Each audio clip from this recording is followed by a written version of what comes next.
Good morning, everyone. My name is Edward Bortnikov. I'm VP Technology for Pliops, a data acceleration company, and let's hope that we can wade it through this challenging presentation environment. Thanks for all the efforts to fix it.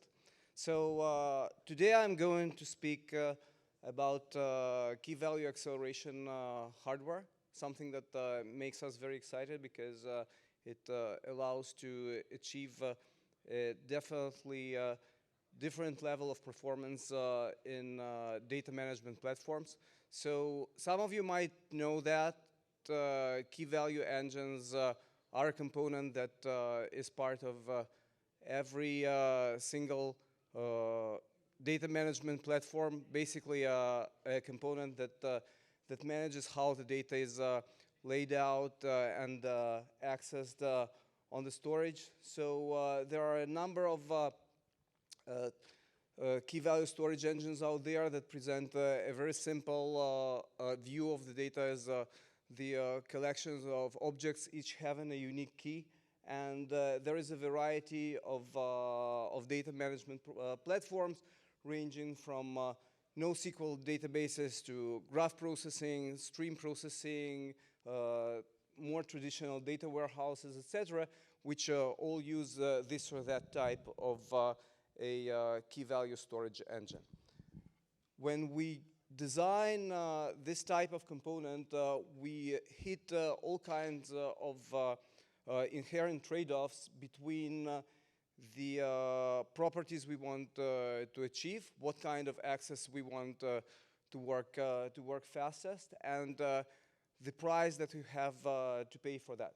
So, for example, in terms of accessing the SSD storage, the costs associated with accessing it manifest in terms of write, reads, and space amplification, which basically means how much more do we pay at the device level compared to the application level access, the compute overhead, how much it takes to spend the compute cycles in order to perform the data access operation we want to perform, and also the index footprint, how many bits per data item or per object we need to spend in memory. So there is no one perfect solution. There is a variety, a wide range of solution. And as the storage devices get faster and faster compared to the CPUs, no one of these solutions is actually cheap. So just to give you an example, the state-of-the-art implementation of a key-value storage engine is RocksDB, which is an open-source project suggesting a very rich API with many optimizations. It's inside, mostly optimized for writes, but also for reads. But still, it fails a big way to utilize the resources of modern flash memories in general, because this goes back to the background data reorganization processes that are called compactions that steal read and write bandwidth and don't allow, in many use cases, running the system at more than 5 to 10% of the flash storage bandwidth, which is, of course, very unfortunate. So here is where we become part of the picture with the idea of using data accelerators in order to make the key value storage access faster.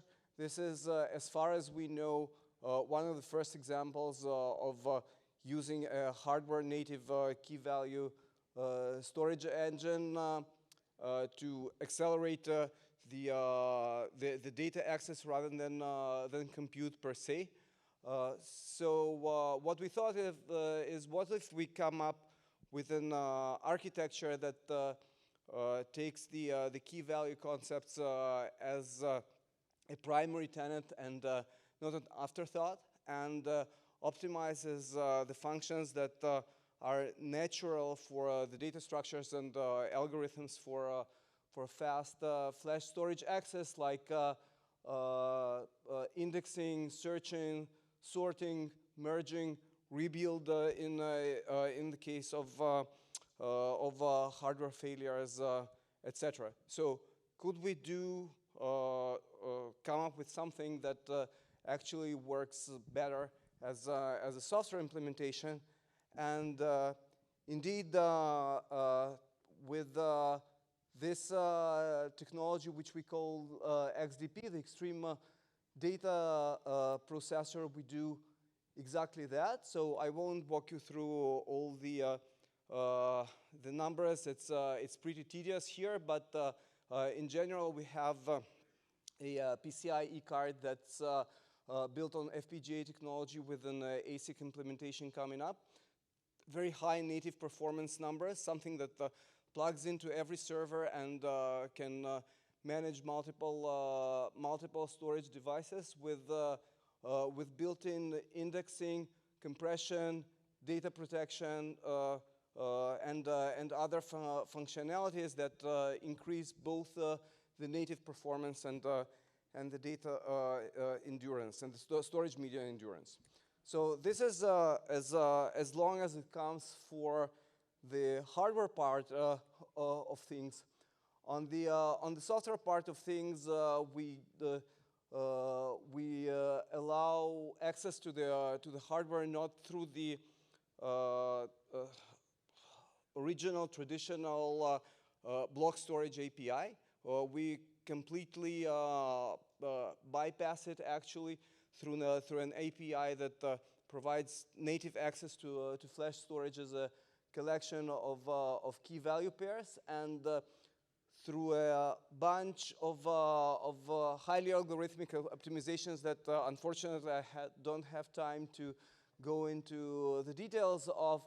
We provide extremely low factors for write amplification, space amplification, read amplification, and space amplification, putting the systems built on top of XDP in a completely different place compared to the native software implementations. So there's just one thing that is left behind, which is the usability of this engine that we build through this hardware accelerator. The random reads and writes access is great, but it's very rudimentary. So we want to build something that is much more feature-rich on top of that, while sticking to the best of the XDP performance. And this is actually the product that we unveiled yesterday at OCP. It is called XDP Rocks. And XDP Rocks is a software library that is API compatible drop-in replacement for RocksDB, which is a de facto standard for key value storage applications. And it is built on top of the open source RocksDB software. However, we have made extensive changes to it for the software to take the best advantage of the hardware acceleration engines built into XDP. So just as a glimpse at its performance, we provide throughput optimizations on the one order of magnitude, actually tens of times better than a software-based system, utilizing the drive resources in an optimal way, and at 2 orders of magnitude optimization in the system tail latency, which means that the systems built on top of XDP Rocks are inherently more predictable and suffering from less jitter.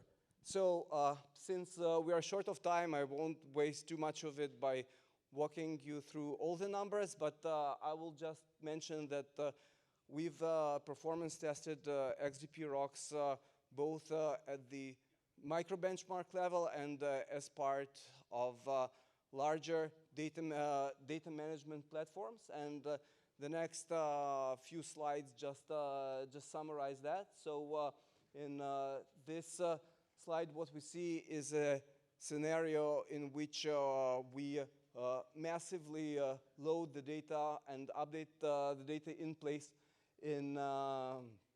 into 16 RocksDB database instances, and what we see is a 5x performance improvement in terms of throughput, almost 100 x performance improvement in terms of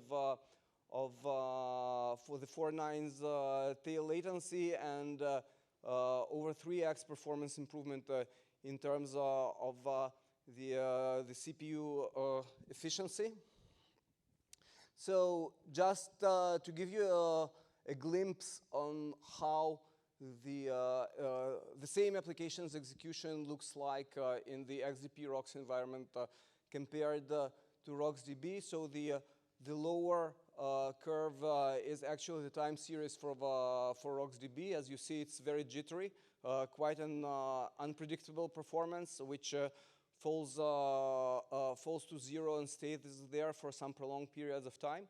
On the other hand, with XDP ROX, you got something that is not only stable on average, but has a very low variance, which is a very high asset for the applications. So the performance gains grow as the managed object size grows. It depends, of course, on the application type, what kinds of objects it operates with. But with objects that are 16K big, which is normal in object store applications, we can get the performance improvements that go by dozens in write improvement on the write side, and are also significant on the read side.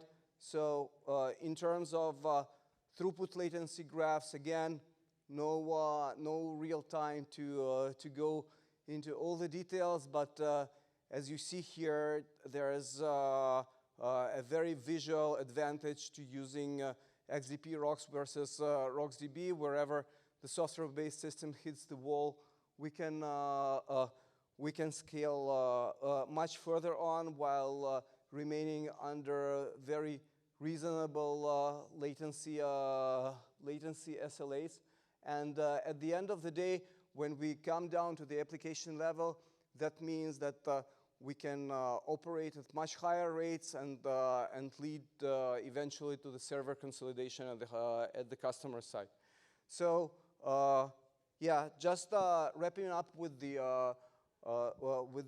application level performance data, we tried out XDP ROX with a popular open source KVROX application. This is a NoSQL store that is compatible with Redis and uses RocksDB as its internal storage engine. So we ported it quite easily to use XDP ROX, just to showcase that how easy this transition is. And what we can see is that we see similar performance gains also at the application level. So we won't go into every single detail. Sorry about that.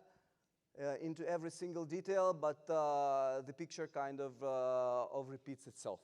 So summing up and how we are connected here to the OCP Tenets. First thing, we're open on both the hardware and the software side. We're committed to open sourcing the XDP ROX software in the long term, and there are many ways to do that. So we're eager to engage with the community. On the hardware side, of course, we're PCIe compliant, supporting all kinds of NVMe devices, including ZNS, and long term we are also committed to to developing the OEM form factor. Efficiency, this is something that follows directly from the throughput savings. Impact, as I said, storage engines are a low-level component that are used across a very broad range of applications and systems. And in terms of scale, we're currently deployed in production at Fortune 100 SaaS provider. So just wrapping up, if there is one message that we'd like you guys to take from this talk is that it's possible to revolutionize the storage access landscape through accelerator hardware. In this talk, we presented two platforms that complement each other: the XDP hardware and the XDP ROC software on top of it, and we achieved some dramatic performance gains with those two. And for those of you who have questions, we'll be happy to engage. Please visit our site or our booth here at the conference. Yes. Thank you, Edward. Next up, we have Bappy doing an ODSA session. If anybody has any questions for Edward to ask while we get Bappy set up on the AV, come forward. Bappy, if you can get your computer hooked up.